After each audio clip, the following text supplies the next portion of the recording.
Welcome, everyone, to the PFF Fantasy Podcast. I'm John Macri, joined, as always, by PFF's lead fantasy analyst, Nathan Jahnke, as we continue to cover NFL draft season here. Nate, and this week, we're moving on to the receivers, as in both wide receivers and the tight end. So another strong crop of options for us to sort through this year. So, Nate, how are you feeling about this year's pass-catching class, I guess we'll call them, as we get closer and closer to the NFL draft? I'm definitely excited for the tight ends, especially what we've had, the chaos at tight ends in recent season, not being able to find 12 fantasy starters. So we always have a couple fantasy managers in each league scrambling at tight end every single week. Hopefully we can get a little bit further away from that with this tight end class. Wide receiver class, not feeling quite as strong about, but we at least have a couple of guys to talk about. So while we won't go as deep at wide receiver as we've gone in some past years, we do have a couple of guys at the top who should put up some fantasy value. Yeah, I'm with you. I kind of feel the exact same way. Like there's some wide receivers that are interesting, but it's definitely not like the top heavy classes that we've had in years past. And tight end kind of makes up for that a little bit, I think, at least as far as the first round guys go. But yeah, we're going to go into detail on kind of all the top names for each position. So for wide receiver, that means all the potential first round guys, which there are currently 5 that are most commonly mocked in that range. And then for tight end, that means all the day 1 and day 2 guys, of which there are another 5 to go over. So we'll break them down individually first and then do a little mini ranking for them at the end of each position. So Nate, with the plan laid out, let's get into it and start with the wide receivers. And the first name up is Emeka Egbuka out of Ohio State. What were your thoughts on him? I was generally happy with what I saw out of him. He was consistently the number 2 wide receiver at Ohio State, but that's understandable when you're competing with Marvin Harrison Jr. and then Jeremiah Smith this past year. His production looked fairly good considering he was the number 2 receiver, still had a very high target share, which was good to see despite having the competition, high separation, high catch rate, a lot of things that you like to see out of someone playing primarily out of the slot. Played about 3/4 of his routes out of the slot in college. So he was kind of consistently a number 2 option at Ohio State. Could kind of see him in that kind of range again in the NFL. Probably a little bit more excited about his just how much he can help an NFL team, maybe a little bit more than his fantasy value, just because I'm concerned that there are so many good wide receivers in the NFL that it's going to be hard for him to get to a landing spot where he's going to see, again, a really high target share. A couple consistent teams that I'm seeing him mock to now. Seattle, who has Jackson Smith-Njigba and Cooper Kupp. Denver might be one of the best landing spots. Courtland Sutton, the top wide receiver, but kind of a rotation guys behind Sutton. So Denver might be the ideal thing. I think they picked 20th. Washington's another one I see, has Terry McLaurin, Deebo Samuel. Green Bay's an interesting one, but they also have Jaden Reed, and that kind of has a decent amount of overlap here. The Rams have 2 good wide receivers, and then I've seen him fall to the second round here and there. Jacksonville, with their second round picking him, could be really good because they have Brian Thomas Jr. not much behind him, so that might even be an ideal landing spot. So yeah, it's not great if you fall out of the first round, but it's still perfectly acceptable to be a high second round pick and become a fantasy relevant wide receiver. Yeah, no, it makes sense. Yeah, I mean, yeah, I'm definitely with you. Like I see him as more of that kind of slot wide receiver. So it would be weird to see him in like Seattle, for example, where like, JSN and Cooper Kupp kind of both kind of thrive in that same area. And yeah, there's definitely some fits that are better than others. But like as a player, like I'm with you. I like, his numbers were pretty solid across the board. And like you said, he wasn't necessarily, the wide receiver 1 at Ohio State because of, Jeremiah Smith and Marvin Harrison Jr. But it's not like that was like, some scrub offense with no other options, right? So I could live with him being Ohio State's wide receiver 2 over certain offenses like wide receiver 1s, for example, especially with the numbers as solid as they were. I did the wide receiver prospect model as well. That came out last week, I think it was. It is free on PFF.com. He ranked among the top 90th percentile in the model. It put him alongside 18 past first round wide receivers who also scored 90th percentile and above. 9 of those guys have delivered a top 12 PPR finish. An additional 3 have delivered top 24. So it's a decent outlook for Egbuka based on where he's likely to be drafted in day 1. But like you noted, he's also projects as more of that slot wide receiver in the NFL. So that does make his projection like a little bit different from the guys that he scored similarly to in the model. Like he was like in between Drake London and Justin Jefferson, who were both outside wide receivers.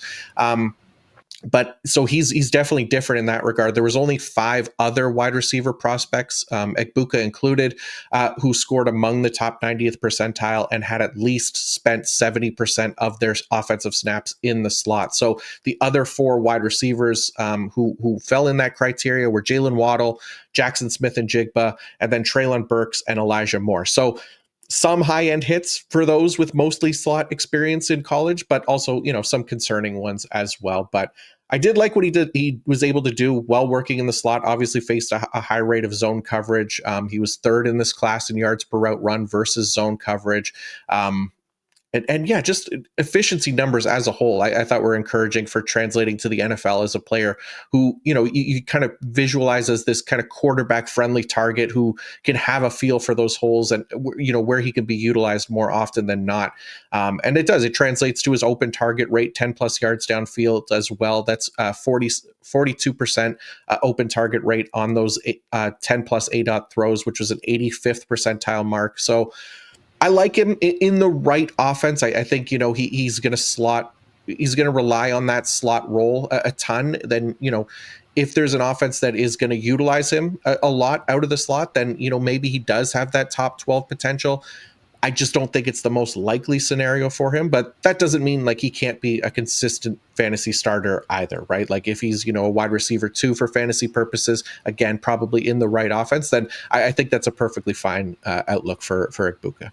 Okay, next up, another potential slot-heavy wide receiver expected to go late round 1, maybe a little bit after that. We'll have to see. But Luther Burden III out of Mizzou. So he is currently projected to go 34th overall in the NFL draft. That's been changing quite a bit in those consensus mock draft boards. So he really just slipped a little in recent weeks, just outside that first round. But wouldn't rule out round 1 for him just yet. But Burden, you look at his receiving grade working out of the slot, 89.0. That ranks 86th percentile among prospects since 2019. Yards per route run is 2.63 out of the slot. That ranks 69th percentile. So he has value again in that specific role, not too dissimilar from Emeka Egbuka. I don't think that we'd expect the slot usage to change too much in the NFL, considering his profile and production when lined up wide as well, where the data kind of points to more below average performances from him. So if you look when he's lined up outside, Burden ranks just 26th percentile in yards per route run, 43rd percentile in receiving grade, and then kind of struggles against press coverage as well. He ranked just 27th percentile in yards per route run versus press compared to other prospects since 2019. So obviously more well-suited for the slot, with one of his other career calling cards being what he can do with the ball in his hands. He's been able to force missed tackles among the best in recent years, that translated to yards after the catch as well. So his 0.34 missed tackles forced per reception for his career was 99th percentile since 2019, and his 7.3 yards after the catch per reception was 81st percentile. So I found that like encouraging as far as what he can do with the ball in his hands, even though that doesn't always translate for wide receivers to the next level. But he also found a high rate of success in the red zone. He delivered the second highest first down plus touchdown rate and receiving grade in this class for his career when Mizzou was in the red zone. So clear top target for his offense when they were in those high scoring areas. He had like a 33% target rate down at that area of the field as well, which ranks second in the class behind only Jaden Higgins of Iowa State. So yeah, even though he doesn't necessarily perform well in those outside wide receiver situations, I do think that it's not going to be a situation he's going to be put in a lot. I think working out of the slot and on screen passes, kind of that low ADOT and middle of the field areas where he could really thrive. So yeah, like Burden a fair bit, but how did you feel about him? I think he's an intriguing prospect. With Egbuka, he was someone who was very good right at the start in college and just continued to be consistent throughout his career. Burden in 2023 was an excellent wide receiver, graded just behind Malik Neighbors, just ahead of Marvin Harrison Jr. and Rome Odunze. So seemed to be among those top wide receivers a year ago, but then didn't grade as well last year. A number of reasons why that could have happened. The offense wasn't playing as good in general. Quarterback didn't grade as well. Was a more run-heavy offense in general, which also doesn't help. So it's kind of unclear how much of Burden's decline in production and PFF grade was his fault versus his situation. So I think it's interesting if he is capable of having that high-end production that we saw in 2023, then I think he has an excellent future, but it is concerning that he had that down year in comparison this past year. He did have a bit more experience playing outside, so even though I expect him in 3 wide receiver sets to play in the slot, I am a little more optimistic he can play on the outside in 2 wide receiver sets compared to Egbuka, which is important for fantasy production, being able to be on the field more often. So I think Burden has that kind of potential, but also has probably is a little bit more high risk, high reward from that perspective. In terms of where he's going, like you said, he's been falling to the second round a little bit more often, which can be a good and bad thing. On one hand, that early second round pick, those teams are probably more so in need of a wide receiver. I mentioned Jacksonville before. Cleveland's another one. If they don't draft a wide receiver in the first round, could very well be looking at a wide receiver in the second round after losing Amari Cooper in the middle of the season, losing Elijah Moore. At least haven't re-signed him in free agency, so they are definitely in need of another wide receiver. So it could be a good thing for at least his short-term fantasy value if he does end up falling to the second round. But again, a lot of those teams, if he does end up in the first round, where he could only be the third wide receiver in the offense, which isn't great for his median fantasy value. Mm-hmm. Yeah, I'm with you. Yeah, there's definitely offenses where he, again, like any receiver, is going to have a better shot to succeed than others. But I mean, yeah, I'm with you. Like, I didn't love that he had that drop off in performance either from 2023 to 2024. Like, receiving grade, yards per reception, yards per outrun, all that stuff was down the next year. It wasn't like they were awful numbers or anything like that, but you always get a little bit concerned when, the efficiency drop off is there. And Egbuka suffers from that to a degree as well. It's just not. It's not just Burden that has that kind of awkward progression, but doesn't mean it's the end of the world either. Like you said, there could be other factors that play a role into why that happens. So let's go to another interesting name, Matthew Golden. Nate, what did you think of the speedy wide receiver out of Texas? I think he is a very interesting prospect because there's a lot of things where on a low sample size, he looks really good. If you look at his production throughout college, he was not on the projection to be one of these top wide receivers until the college football playoffs. He benefits more than almost anyone for the fact that this was the first year they expanded the playoffs. So he got 4 of those playoff games, and his production was excellent during the playoffs. Caught 19 passes, 411 yards, had 3.37 yards per route run. But everything before the fantasy football playoffs, his career grades weren't great. His yards per route run weren't great. A lot of things about his production just weren't there. The one positive thing that I noted throughout his final season in college was he received a lot of +1 grades at a higher rate than most wide receivers. So was getting some of those highlight plays. Our draft guide mentioned the one-handed sideline catches that he was capable of doing, and those kind of things help him earn those +1 grades. So he has those highlight catches that aren't always the most consistent. And even his speed, like he had that really fast 40 time at the combine, but based on PFF tracking data, his speed is relatively average for the wide receivers we're talking about. So his speed on the playing field really didn't match what we saw in the 40-yard dash time. So even though he's a relatively fast wide receiver, he's slower than basically all the other wide receivers we're talking about in terms of what we saw on game film. So a chance that he can put a lot of things together, do what he did during the playoffs. He might be faster than what we've seen before and can make those highlight catches. If he puts that all together, then that's an excellent career for him. But there's also a lot of things, at least for me, that point to maybe he won't be as consistent.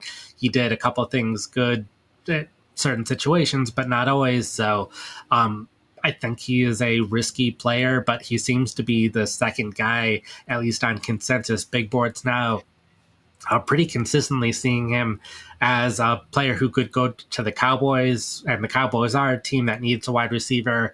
We've at least seen a couple of times where they were able to put up two fantasy relevant wide receivers, 2021 with Lamb and Amari Cooper, both top 27 wide receivers. 2019, Amari Cooper and Michael Gallup, both top 24 receivers, but Dak Prescott hasn't been playing as well these 2 of the past 3 years. The offensive line isn't as good. So even if he does go to the Cowboys for the 12th overall pick, that still might not be good enough to be a top 36 fantasy wide receiver his rookie season. It could be pretty inconsistent there. So it'll be interesting to see where he ends up and if the hype that we are seeing for him in the draft community matches where he ends up going in the NFL draft.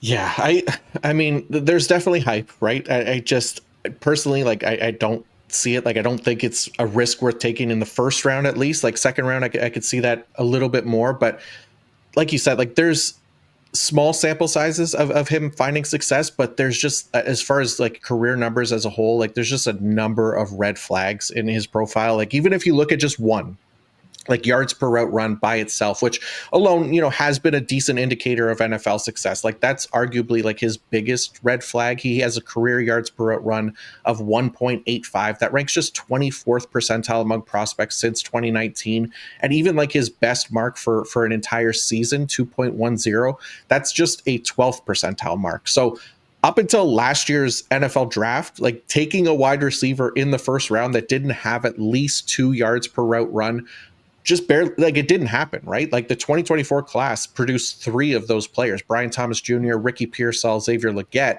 And to, NFL's credit, Brian Thomas Jr., he's delivered already. But if in general, there's a pretty poor track record for wide receivers since 2019 with sub 2.0 career yards per route run to find top 12 success, or even top 24 success for fantasy, right?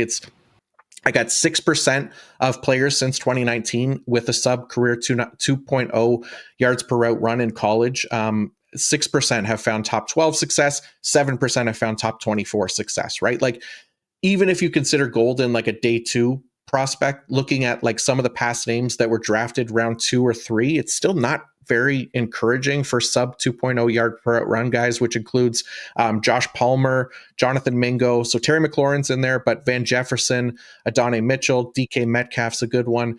Chase Claypool, Keon Coleman, Tyquan Thornton, Miles Boykin, Jalen Polk, Devin Duvernay, Terrace Marshall Jr. Like, so his draft capital is almost entirely fueled by this kind of untapped potential and athleticism. And, he can succeed over time in the NFL, but I think history points to him being far less than, a sure thing, and not on the same level as like typical first round wide receiver prospects, which I think has to be taken into account, especially when it comes time for like our rookie drafts, right? Like, it's cool that he ran a 4.29 second 40-yard dash at the NFL Combine, but it's not always going to translate to fantasy success, right? Where that speed does show up for him was his kind of ability to separate downfield during his college career. He ranked 90th percentile in open target rate on throws 10 plus yards downfield.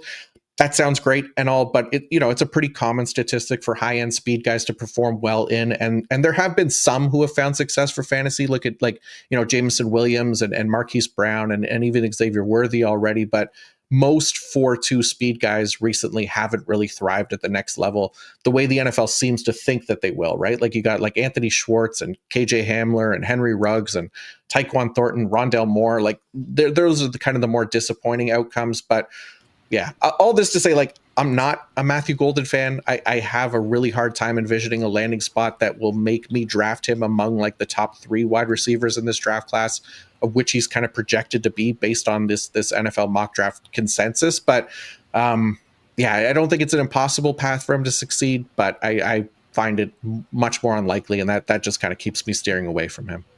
Okay, next up is Tetairoa McMillan, who is currently on the fringe of being like the 10th, a top 10 pick in this year's draft. I think he's currently sitting at exactly 10th overall on the consensus mock draft boards. And it's worth noting because, even though he's a strong wide receiver prospect, he doesn't necessarily boast like as strong a profile as like past top 10 picks for his position. Again, doesn't mean McMillan isn't a top prospect. He definitely owns like a great combination of encouraging metrics coming out of college, which allowed him to score among the top 95th percentile range in my wide receiver prospect model. The main thing for McMillan that helps him is that across all the data collected for use, like in the model that I was putting together, there isn't really one key area that's like a glaring weakness. Even if like he's not truly elite in any of those areas, he's just like really solid. And I did write up his strengths and weaknesses for this year's class in article form on PFF.com this week, which you can check out now. And for McMillan, I had to identify at least one weakness, and the one that stood out the most was his yards per route run totals when lined up wide. So in that specific metric, McMillan ranked just below the 50th percentile of wide receiver prospects since 2019, which is at least somewhat concerning considering that's where he's going to be utilized most in the NFL. So if you look at like past first round wide receivers who ran more than 70% of their college routes out wide and scored below the 50th percentile in yards per route run from that alignment, we're looking at Jalen Reagor, Henry Ruggs, Jahan Dotson, N'Keal Harry, Brian Thomas Jr., Jameson Williams, Xavier Legette. So Brian Thomas Jr., Jameson Williams, will tell us that there's hope. And again, at McMillan, at least for him, he has a larger collection of high-end metrics than most others listed above to say that he can kind of overcome the fate of others in that small cohort. It's just one example of him, I guess, not necessarily being on the same level of past wide receiver one prospects is kind of what I'm trying to say. So like if I had to sum him up over, looking at the data, like I'd say he was definitely productive in college, but in large part to running over 1,400 routes. So that resulted in him not being like overly efficient, to be considered among the elite. But you'll see that in his 2.37 career yards per route run. That's 65th percentile since 2019. It's fine. But the efficiency metrics, those matter for his comparables because there is a full list of first round wide receivers with over 1,000 routes run for their careers, and they also rank 65th percentile or lower in career yards per route run. And it's guys like Zay Flowers, N'Keal Harry, Jahan Dotson, Xavier Worthy, Ricky Pearsall, and Jalen Reagor. So none of the overall data for McMillan is like damning enough that I take him out of my top two wide receivers for this class. But I think, kind of like the quarterbacks in this class, he might get propped up a little too much because he's a potential top 10 pick. So getting similar expectations as guys that just recently went top 10, like Marvin Harrison Jr. and Malik Neighbors and Jalen Waddle, Jamar Chase, Garrett Wilson, even like that's not necessarily what he is right now, but not impossible that he gets to that level either. But based on the college profile, I think I'd temper expectations for him a little bit more, but not to say that I don't like him and think he has that wide receiver one potential. Fair. I think I'm a little bit more optimistic about him, and I think part of that is his uniqueness at wide receiver. Like you said, had a ton of production. A lot of that was due to volume, but did average over 100 receiving yards each of the last two seasons. So the volume was there for him, which was good to see. The thing is, he is a prototypical X receiver. He's 6'5". The kind of guy you would expect, good at contested catches, not quite as good at separation. But for his size, he is very fast for a wide receiver, faster than some of the wide receivers we've talked about so far that are expected to be more slot guys, which is surprising considering his size. And that's based on the PFF tracking data. And we just don't see wide receivers at his size that are that fast. And also a lot of the wide receivers that are at his size don't have quite as good of production in college. In terms of wide receivers that are 6'2" or taller, over the past decade, it's only CeeDee Lamb who has a better receiving grade. A lot of the guys that we see get these really high yard per route run numbers in college and high receiving grades in college are some of these guys who play more in the slot or between a slot and outside guy and just do a ton of work after the catch. And that's just not what T-Mac does. He makes those big catches down the sidelines, higher average depth of target player, those kind of things. So I'm a little bit more forgiving of his numbers not being quite as elite because of his unique size and also just being in Arizona. That also, I think, plays into his numbers at least a little bit. But I think he kind of similar to Lamb in that he can play as an X wide receiver, but I could also see him playing in the slot, not the majority of the time, but maybe 20% of his routes, 30% of his routes. We've seen Lamb thrive in that kind of situation. We've seen Drake London, particularly last year, play a little bit more in the slot and put up excellent numbers there, even though it wasn't a high percentage of his routes. When he did line up in the slot, he received a ton of targets. I could see that being a kind of similar situation here. So I think even though he might not be as polished as some of the wide receivers we've seen, and we saw that in his production, I think for me, part of it is his potential of he has the size, he has the speed.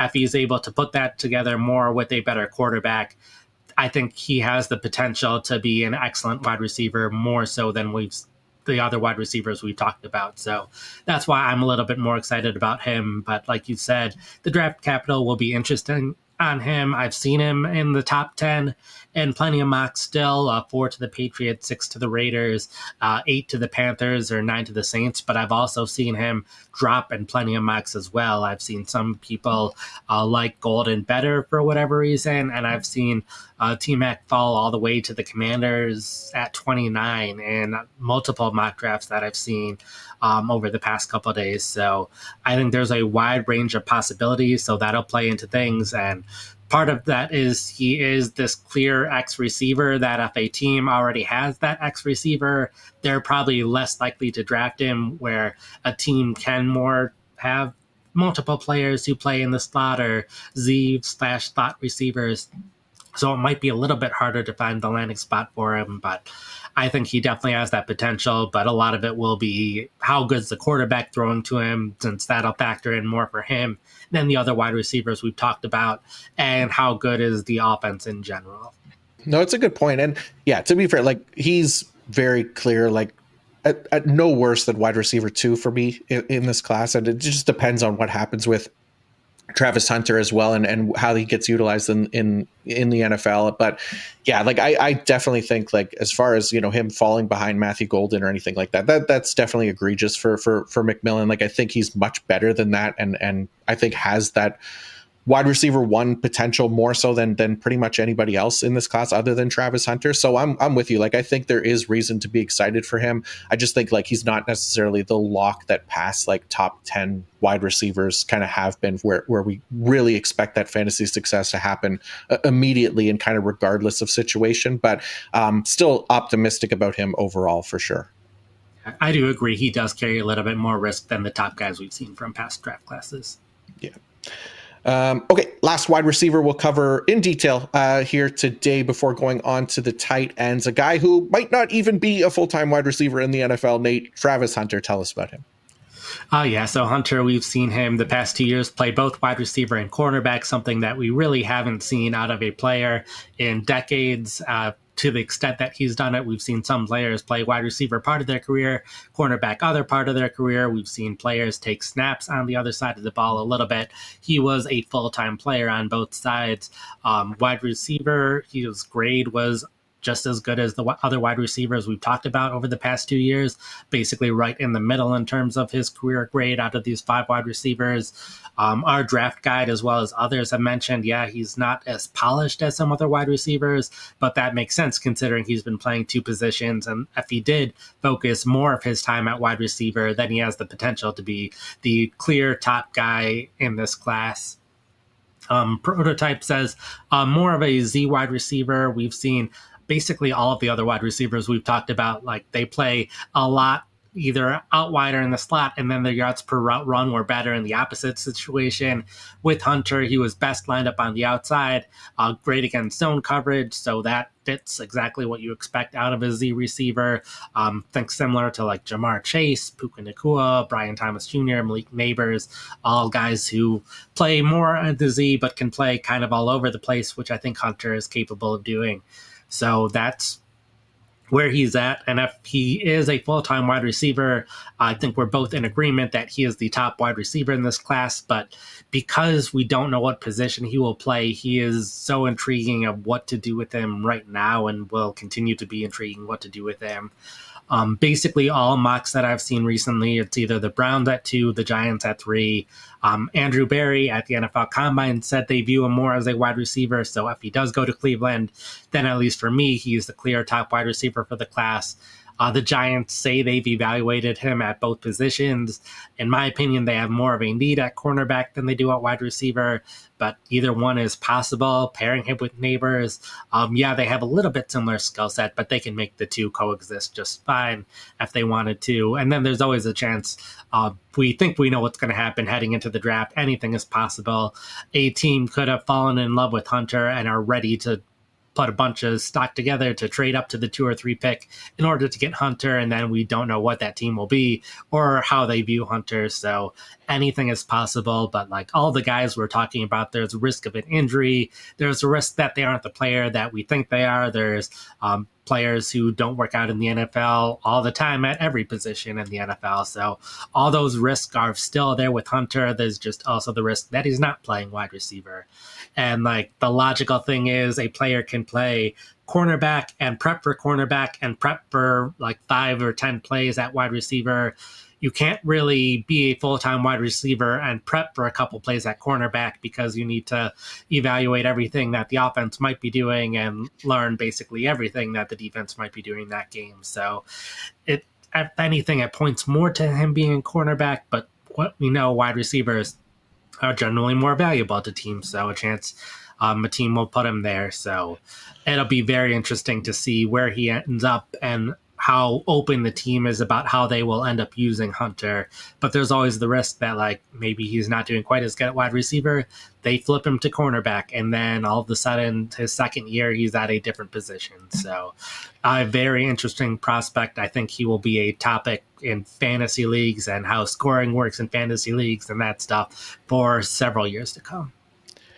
Yeah, I mean, look, like you said, a very unique, maybe the most unique and intriguing prospect in recent years because that hybrid role. But yeah, like where he gets drafted, like you laid out, plays a massive part in kind of how we should value him. Because yeah, there's going to be teams that view him more as a wide receiver, teams that view him more as a cornerback. Now, Schefter came out this week, said the Browns are the most likely destination for Hunter, and you know you can put as much stock into that as you like if you consider him a reliable source. But either way, regardless of who drafts him, like I don't think there's going to be doubt that he's going to at least start his NFL career getting snaps on both sides of the ball. Like that's the big part of his appeal as a prospect and why he's going top 5 in the draft. Like it'll just be a matter of how many snaps he gets at each position. So, you know, if we focus on him as a wide receiver prospect, like there's a lot to like with his game. Like he doesn't have really any significant weaknesses, even the 2 that I referenced in the strengths and weaknesses article this week, which were targets per route run and yards after catch per reception.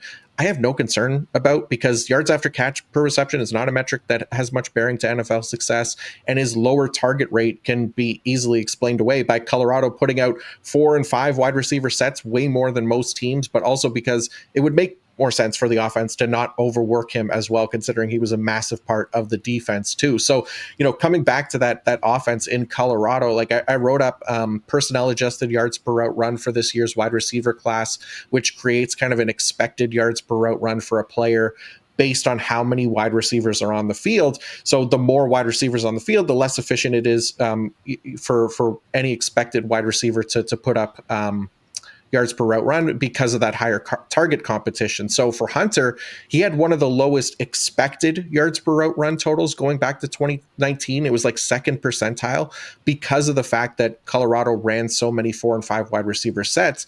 And yet Hunter was still able to deliver well over expectations. He ranked in 81st percentile in yards per route run over expected among all prospects since 2019, which to me is even more impressive considering the offense and the expectation created based on the utilization in that offense. So he is like a super impressive prospect if you just consider him as a wide receiver alone and not take into account what he can do as a cornerback. Like there's so much he can bring to an offense, even if it's just in a situation specific role, right? Like I was looking at wide receivers in this class on those later downs, 3rd and 4th down, and Travis Hunter was by far the most efficient wide receiver in this class on 3rd and 4th down for his college career. That's something that I think could be viewed as pretty important for a player who may only be used in certain packages in the NFL. Like his ability to convert first downs and create yardage on crucial downs is likely going to create a willingness to use him in those situations at the next level as well, if he does indeed spend the majority of his snaps on defense, right? So even just as a wide receiver, like the key areas where Hunter would be expected to thrive as a top wide receiver prospect: overall receiving grade versus press, receiving grade versus single coverage, like all translatable assets that point to a high end wide receiver. He checks those boxes and a whole lot more. So yeah, he's wide receiver 1 in this class for me. And even if he's drafted with the intent of being a cornerback, like I still like I can't risk the chance that he'll get a larger wide receiver role at some point by not taking him like inside the top 5 in this class. And honestly, like probably earlier than that still. He's just too electric to pass up on, even with the risk. And I don't feel like I'm missing out on other huge talents at the position by passing or by taking him earlier, even with the risk. Like I like Egbuka, I like Burden. McMillan's probably the one that I think we could miss out on the most if we still consider Hunter wide receiver 1. But I still think the risk is worth it because I think he's going to get that usage as a wide receiver in the NFL. And to me, yeah, I want to get in on that for sure. For me, if he's primarily drafted to be a cornerback, even if he's playing like 50% of the wide receiver snaps out of the possible 100, I don't know if that's enough for me to ever be comfortable starting him in my fantasy league. Like we see a lot of wide receivers playing 60 to 70% of snaps. The Khalil Shakir's, Jaden Reed, Josh Downs, some of those players who primarily play in the 3 wide receiver sets in the slot have a high enough target rate, are arguably their best option for their offenses with ranging qualities of quarterbacks between them, but none of them were really guys that you could consistently have in your fantasy lineup. They were all right at that borderline of if you could have them in your wide receiver 3 spot, and that's playing 60 to 70% of snaps. So if Hunter's playing 100% of snaps on defense, since that's typically what you see out of a cornerback if they're primarily playing cornerback, unless they're playing in the slot, which I don't expect that to be Hunter's role. Then like if he's playing 100% cornerback and 50% wide receiver, I'm not sure I'm starting him. He would need to get closer to that 70 or 60 to 70% for him is probably better than some of the other guys that I just mentioned, but we don't see that anyone playing anywhere close to that number of snaps in the NFL today. So if he is drafted primarily at cornerback, I'm going to be at least a little bit more risk averse in terms of dynasty and definitely with redraft, because I just don't. Regardless, you're making some kind of projection off of basically no previous data. Like everything that we're doing is trying to take past data and making sense of that to make logical decisions. We can't do that with Hunter because no one's done this before. We haven't seen this happen. We've seen a couple of players make the switch from defense to offense. We've seen a couple of defensive linemen play fullback basically, and that's nowhere near the same thing because the fullback's only on the field for a small percentage of offensive plays. So we don't have anything that we can base this off of in terms of historic data. We're both just making the best projection we can out of like no data of not knowing where he's even going to land or how a team's going to view him, or we know he's going to push to play both to the full extent, but like we don't know the health risk of that because we know even a player playing a full-time the entire season on one side of the ball, there's a decent enough chance he gets injured. Playing on defense, he's going to have a higher risk of getting injured. That's just naturally what happens playing football. So there's a lot of interesting stuff, and there will be plenty more to talk about Hunter over these next couple months. Yeah, no, for sure. I'm with you. Like it's such an unprecedented situation that I just like, there's such a wide range of outcomes for him that like, even when I'm like, I don't want to do it because of the risk, like there's always this part in the back of my head that says like, what if he's only used on passing situations on defense, like obvious passing situations, right? And then, or what if that role grows, the next season or coaching changes and things like that view him more as a wide receiver. Like there's always that part of it for me where I'm just like, he's such a good wide receiver prospect that I want him to be on the field and play wide receiver. It's just a matter of if the NFL team that drafts him is going to give him that opportunity or not in a full-time role, like you said. So yeah, there's so many different ways this could go for Travis Hunter, but I'm definitely excited about him as a prospect and can't wait to see what happens come NFL draft day. So Nate, that's a lot of detail on this projected top 5 of this class. So what do you say we get to the rankings now? And I'll note that I do have a wide receiver who's probably in my top 5 that we didn't cover today. But for the sake of this episode, we'll cover just the guys who we talked about today. So what is your top 5, sir? Oh, yeah, it's Travis Hunter if he's a wide receiver. There's anywhere in between, and have Hunter at the bottom if he's a cornerback. T-Mac's number 2, Burden's number 3 because I liked him the most and think he's going to have more playing time than Egbuka at 4, Golden at 5, and if Hunter goes to a team where he's going to be a cornerback to start off with, then I have him at 6. Yeah, fair. I pretty much the same. I mean, Travis Hunter, yeah, if wide receiver, he's wide receiver 1. Then McMillan. The only difference basically was I have Egbuka ahead of Burden. There's those two are super close for me. Like it's basically, I guess you could call it 3A and 3B. Like I could go back and forth on that, and draft capital and landing spot might change that for me as well. The other difference is that, yeah, even if Travis Hunter, I think, gets drafted as a cornerback, I still might take him over Matthew Golden, just at the potential of what his role as a wide receiver could still be and develop into in the NFL. So I still like Travis Hunter, and the risk of Matthew Golden for me, I think, is just too high that I'm not as interested in him over somebody like Hunter. So yeah, that's kind of our top 5, but I'm sure we'll get into more rankings and more players as we go through this draft process, and then obviously post NFL draft as well. All right, before we get into the tight ends, I want to let you know that the new year is a great time to reevaluate financial goals, not just for yourself, but for your kids. So now is the perfect time to make sure your kids are on a path toward a solid financial future. A kids investment account from Fabric by Gerber Life is quick and simple to set up and lets you invest in their future now for education, big milestones, and more. Fabric by Gerber Life was designed by parents for parents to make it easy to plan for and manage your family's financial path. With a kids investment account from Fabric, you can start investing in your child's future today. Kids can't invest when they're minors, but a kids investment account allows you to invest on their behalf now, giving their investments more time to grow. It's all online, and setting up an account could take you just 5 minutes. Then you can manage your child's account and monitor their investments right from your phone. Funds can be used for nearly anything, benefiting your child from tuition and tutors to music classes. And when they're adults and out on their own, they can use their funds for anything they need. Join the thousands of parents who trust Fabric to help protect their families. Start investing in your child today at meetfabric.com/fantasy. That's meetfabric.com/fantasy, meetfabric.com/fantasy. Portfolios managed by Fort Washington Investment Advisors, Inc. Additional services provided by Apex Clearing Corporation. All investing is subject to risk. Learn more at meetfabric.com.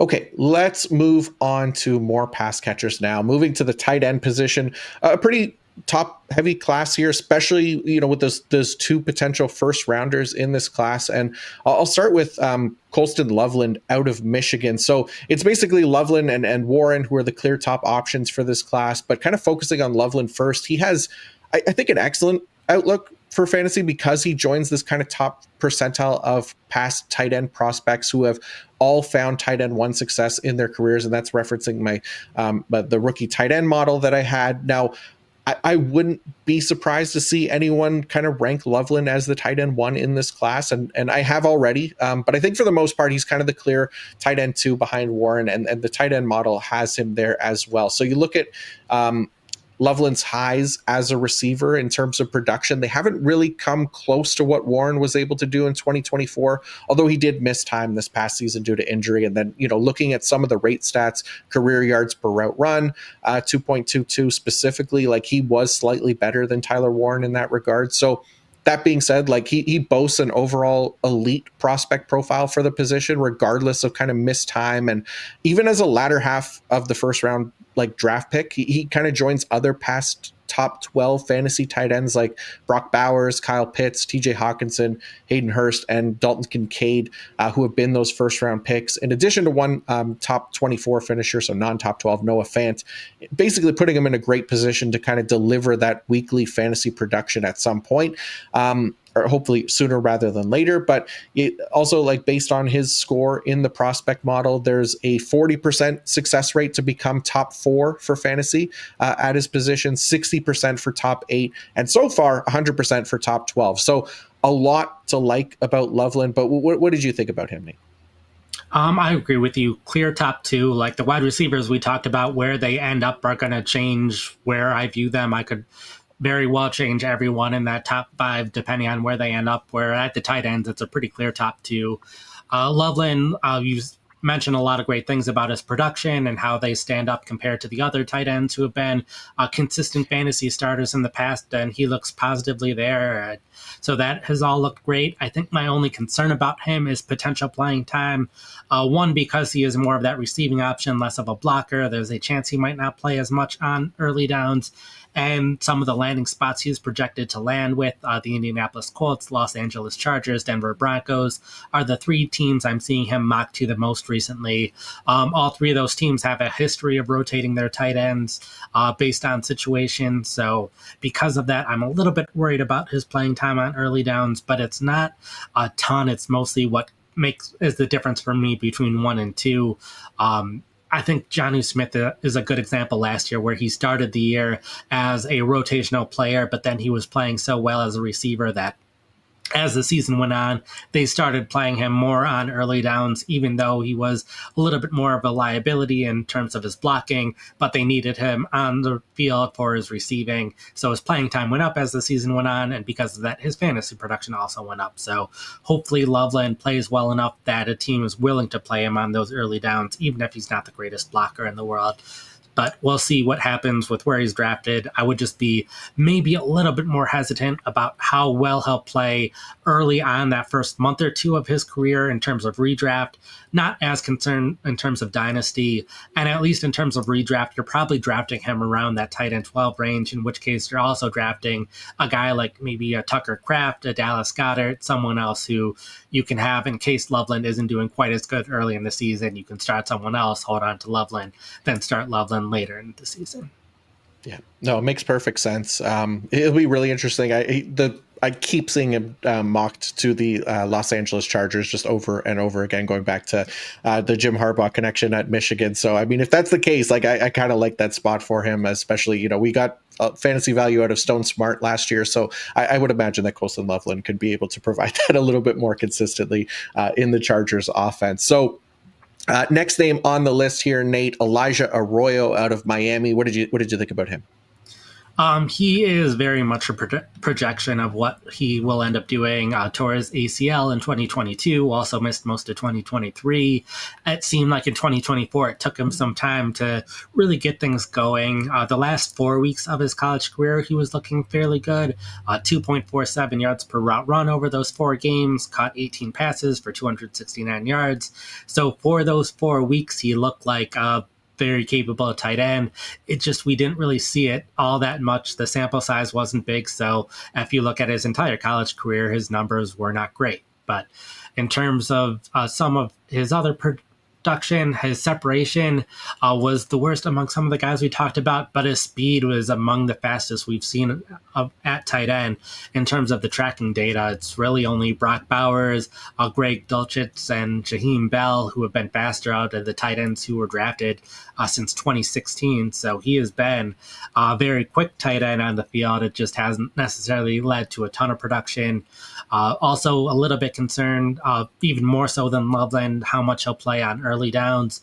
I think he has the size to do it, but even like early with Miami this past year in 2 tight end sets, he wasn't on the field for 2 other tight ends most of the time. As the season went on, he was playing more in 2 tight end sets, but when your college team even isn't playing you sometimes in 2 tight end sets, that isn't a great sign for him playing in a ton of 2 tight end sets early on in the NFL. So I could see, just based on his speed, and if you blame things on the injury, if he's able to put that together, he could end up being an excellent tight end. We just haven't fully seen it in college. So because of that, there's a lot of risk there.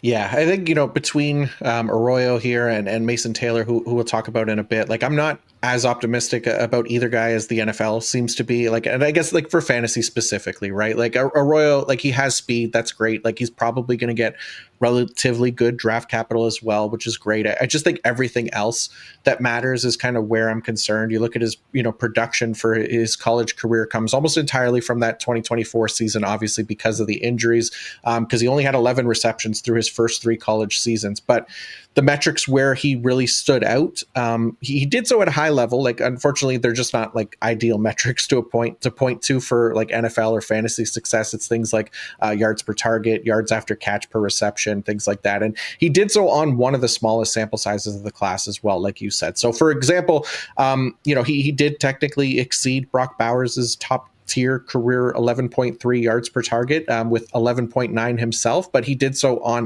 161 fewer targets. So, with such a low target total for his career, it's also kind of discouraging that he at least didn't have like an efficient target rate for when he was on the field, right? Like he comes in at just 16th percentile mark in targets per route run, and the lower sample size is kind of reflected too in like his PFF receiving grade for his career as well. He just never got the volume to improve a lot of his key metrics, which to me makes him kind of that risky second round pick in the NFL draft. Like I think there are some optimistic comparables, guys like Tucker Kraft and Mike Gesicki, Cole Kmet, and Pat Freiermuth, like for second round guys that I think are kind of those upside options based on like his profile as a whole, where I just think the more likely options of which there are more, it's guys like Adam Troutman, Ben Sinnott, it was still early on him, but Luke Schoonmaker, Greg Dulcich, Jay Sternberger, Darnell Washington, Luke Musgrave, those types of guys. Because ultimately, like for tight ends that score below 7 in the model, there's only one who's ever finished top 12 out of a potential 79 prospect. So one, that was Jake Ferguson. So I don't know if that's real upside for Arroyo. Is that the kind of best that we can expect for him? And even then, it's such a small shot that I don't think I'm going to care about him in rookie drafts, that he's not someone I can necessarily see myself spending a draft pick on right now, especially not for fantasy, like redraft 2025 specifically. I don't think there's much upside to kind of target there. So he's not someone that I'm overly enthralled with, I guess. But maybe at some point he develops into something. I don't know. Okay. So next up, a tight end that I am enamored with right now because I am rooting for Harold Fannin Jr. out of Bowling Green. He is coming off the most productive college season ever for a tight end, producing 1,555 receiving yards, 10 receiving touchdowns, and a 96.4 receiving grade, all of which led the entire FBS this past season. His career numbers in terms of receiving grade and yards per route run are no worse than 99th percentile among the 132 past tight end prospects dating back to 2019. As a result, he kind of earned an ideal grade in the tight end prospect model that I released a few weeks ago. His 8.35 score ranks among the top 95th percentile model, and that's with the athleticism baked in, which is, kind of one of the areas where Fannin's profile does take a hit, along with like his expected draft capital in the 3rd round, is that kind of overall athleticism, right? He had like a 7.64 relative athletic score. It's not bad, but ideally we would want these high-end tight ends to be higher than that. And also level of competition as well, because he spent, his whole career in the group of 5 at Bowling Green. But that being said, there are 2 high-end scorers in this model with similar concerns that have worked out to be elite fantasy tight ends. It's Trey McBride and it's Mark Andrews. So McBride, he was a 91st percentile scorer in this model, spent his college career in the group of 5, scored just an 8.03 RAS, and was a day 2 pick. For Mark Andrews, he was a power 5 tight end. However, he had a slightly worse relative athletic score than Fannin. It was like 7.54. And then he was selected even later, which was 86th overall, than where Harold Fannin Jr. is expected to go at 77th overall. So the NFL, like, they undoubtedly, covet athleticism for the tight end position, and that's baked into this model. And even with the lower score, Fannin still profiles as elite thanks to like that historic college production, right? So 100th percentile receiving grade, 99th percentile career yards per route run, 99th career yards per route run from an inline alignment, 99th percentile targets per route run, 99th percentile in first down plus touchdown rate. His 3.76 yard per route run in 2024 is also the best single season mark for a tight end as well. Like, I can't wait to see where the NFL values him, where he lands in the draft, because to me, he is, I think, deserving at least of a round 2 pick, even if the NFL mock drafters disagree. Like, I think he has the best shot by far to emerge as fantasy relevant from those non-first round guys. And I'm fully ready to inhale unhealthy amounts of copium to find a way to believe in him, even if the landing spot or draft capital doesn't stand out as ideal. So, what did you think about Fannin Jr. here, Nate?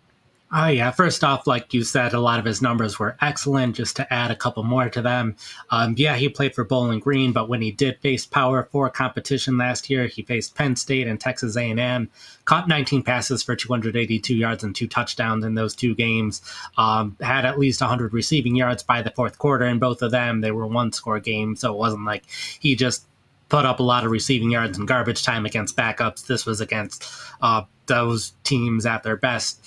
And so those were 2 of the top 3 games by a tight end this past season against Power 4 opponents, regardless of the team. So Fannin put up great numbers, not just for his level of competition, but even when he played better competition, he was putting up excellent numbers.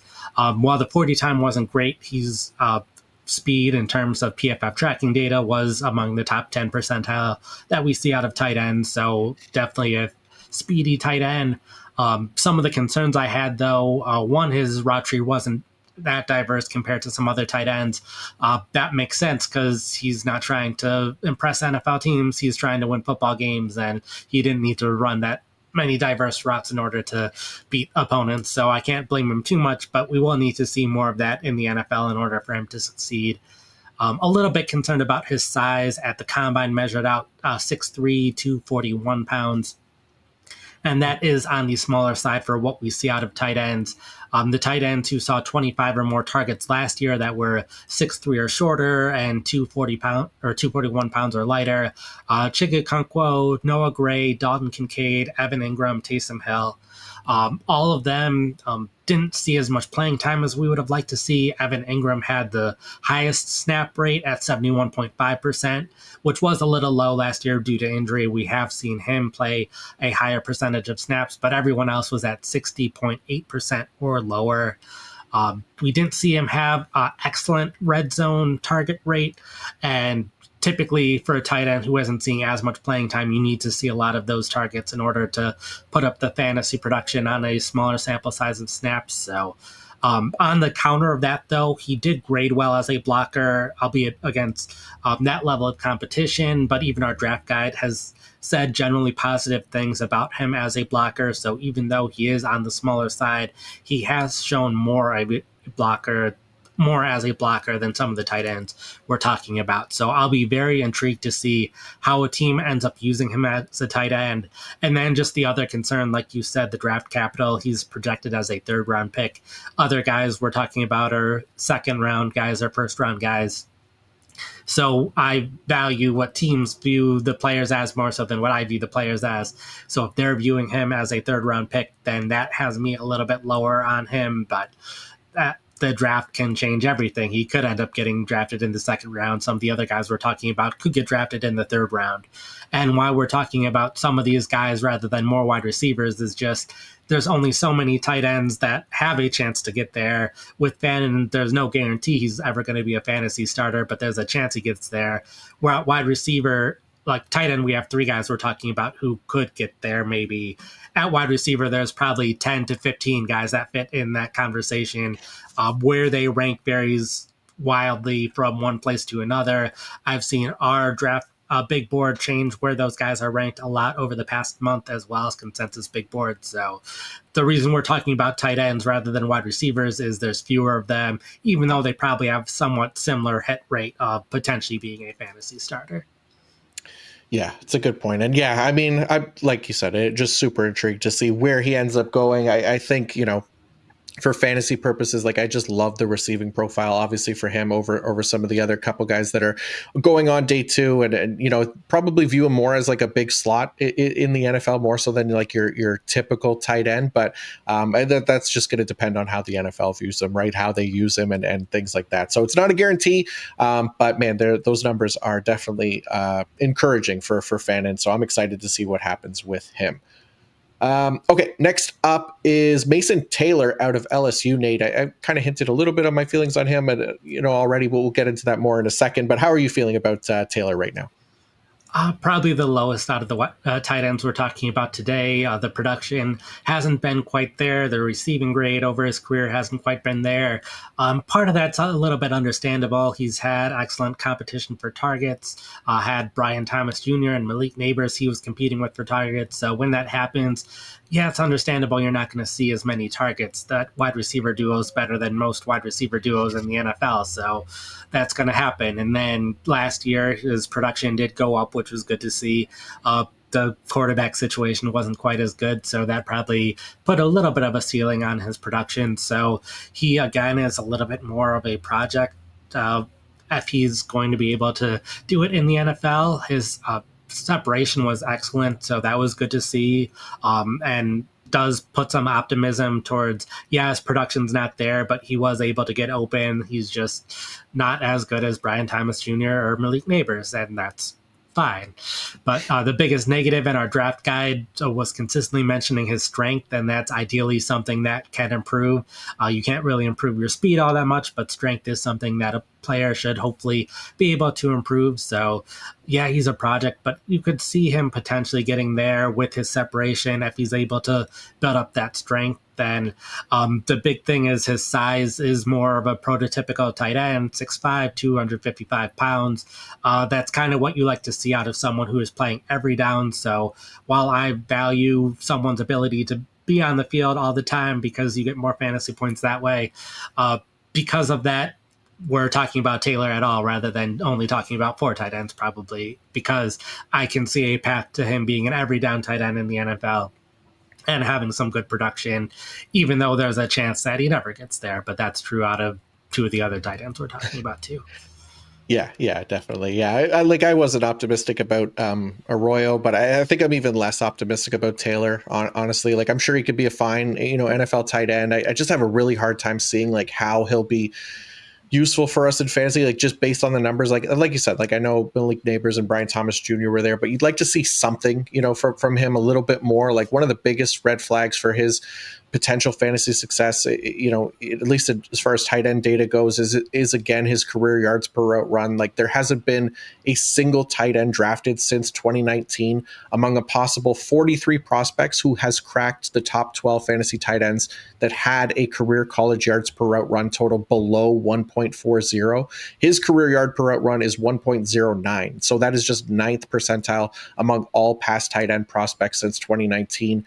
If you look at past tight end prospects who were drafted day 2 or earlier, who also scored below 1.40 or lower in career yards per route run, it's a pretty small list that consists of names like Luke Musgrave, Jelani Woods, Dalton Keene, Tommy Tremble, Cameron Latu, Brenton Strange, maybe there's some hope there, Trey McKitty, Jeremy Ruckert, and Drew Sample. So 0% hit rate for top 12 fantasy success right now. Again, maybe Strange could be an outlier, or hey, maybe it's it's Mason Taylor that's the outlier. But historically, things will tell us that these types of players for fantasy, that there's not like a high, obviously, path to success. So there's not really a lot that makes me want to draft in rookie drafts right now. So who knows? There's a first time for everything, and Taylor is young enough and could get draft capital and landing spot where he works out for fantasy. But without both of those things, it's hard to imagine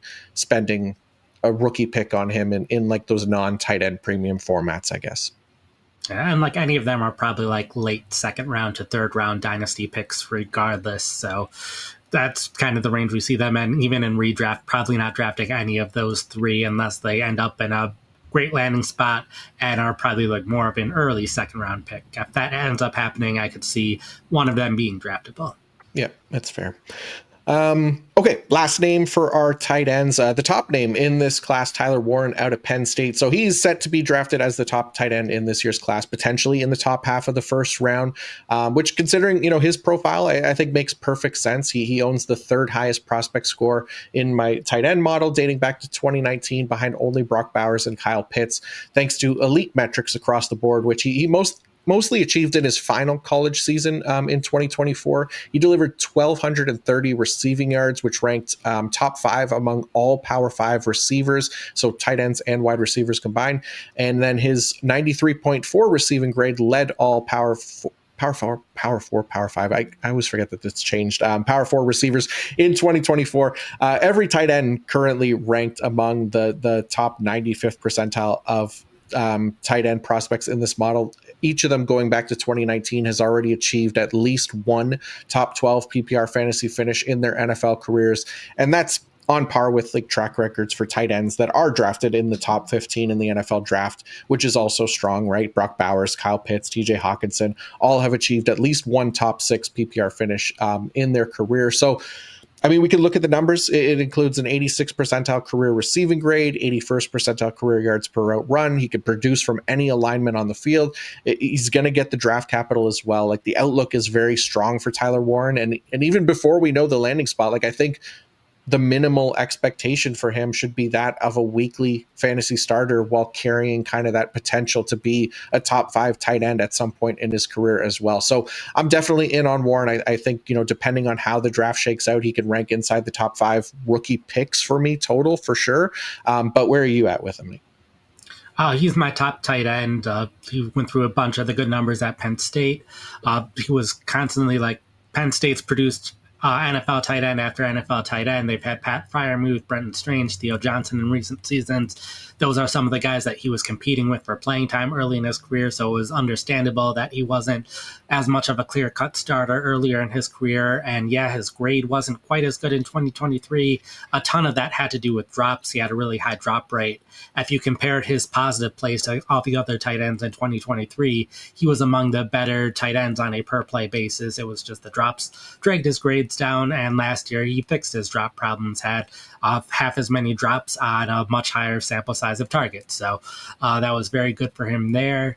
I think for me, a big thing is that he is on the bigger size for a tight end, 6'6", 261 pounds. On the bright side, that means he's going to be an every down tight end. He was a very consistent low average depth of target player. Because of his size and speed, I don't see him being someone who's going to make a ton of huge catches for big gains. I see him as someone who's going to just consistently make those shorter catches and do enough after the catch and do that over and over and be a high volume guy. Trey McBride is someone that comes to mind who's like that as well, not making as many big plays, low average depth of target, and just makes catch after catch after catch. The good news there is that it doesn't matter as much where his landing spot is, because any quarterback who is starting in the NFL should be able to make inaccurate enough passes 4 yards down the field. So I'm not concerned about his landing spot too much. The Jets, Bears, and Colts are the common landing spots for him in mock drafts currently, but anyone could make a use out of Warren. So I'm not concerned about the quarterback situation where he ends up. Any of those 3 teams, I would expect him to be an every down tight end immediately. I know the Colts have rotated tight ends, but if they had Warren would be on the field all the time. So not worried about his playing time. The only real concern I have for him is if he lands on a team that has a lot of good wide receivers already and they're just picking Warren to make their passing offense even better. That could limit his targets a little bit, but most of his common landing spots, he should be drafted as at least a top 10 fantasy tight end and redraft immediately. I just maybe don't see him as the potential top 1 overall tight end. I don't think he is the same kind of player Brock Bowers is and has that same kind of receiving upside that Brock Bowers has, but you don't have to be Brock Bowers to be a top 10 fantasy tight end. Yeah, for sure. I mean, look, we've been spoiled here the past couple of years with the rookie tight ends finishing as tight end 1. It's going to be a hard streak to keep going, but I mean, look, Tyler Warren's at least a decent bet to do it because of the profile. But I'm with you. I don't think that's necessarily the most likely path here in year 1 for him, anyways. But with all that said, Nate, let's get into the rankings here for these tight ends. How do they shake out for you? I've got Warren 1, Loveland 2. Right now, I have Arroyo 3. Fannin 4. A lot of that has to do with the draft capital that with Arroyo being projected as a second-round pick, Fannin as a third-round pick. If they are drafted closer together, if Fannin's drafted above Arroyo, I would definitely be switching that, and then Mason Taylor at 5. Yeah, fair. It's the same, except for I got Fannin ahead of Arroyo. I just like the like the receiving potential a lot more for Fannin. I mean, we talked about it. It's no surprise that after my love fest here for Harold Fannin, that I'm rooting for him and hoping for a good landing spot and good draft capital here to get ahead of Arroyo and Taylor. But yeah, same exact order: Warren at 1, Loveland at 2, and then Fannin, Arroyo, Taylor after that. So yeah, excited obviously about this class. I think the tight ends could be a lot of fun here, wide receivers as well. But that is going to wrap us up for this week. So thank you all for tuning in. Let us know who your favorite receiving options are. Am I dead wrong on like Arroyo or Taylor? Are you avoiding Travis Hunter? Let us know in the YouTube comments, and don't forget to like and subscribe while you're there. We appreciate you all. Nate, thank you to you as well. Let everybody know what you have going on at pff.com right now. So I'm back to having articles every day. I have a player profile on the guys that we've been talking about, one going up every single day. Have also been updating my dynasty rankings, redraft rankings. Also today had the second version of a mock draft where I am only drafting skill players to the 32 teams. So just a fun thought exercise of trying to pair players with teams that are good fits. Not an actual mock draft that I think will happen, just a fun exercise where I'm trying to pair players with teams. So have that up on the website as well today, and we'll continue to do the player profiles up into the draft and continue to update my rankings as well.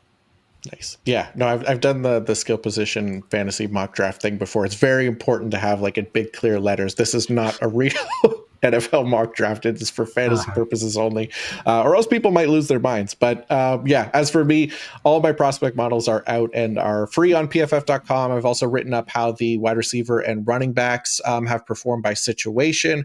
I've written up the analytical strengths and weaknesses for running back, wide receiver, quarterback, tight end, and edge defenders. Those will all be up by the end of this week as well. I think running back, wide receiver, tight end are already up today so far. So then next week, a very special Dynasty rookie mock draft that I'm very excited about with some special guests. So hopefully you'll tune into that as well. But until then, peace out.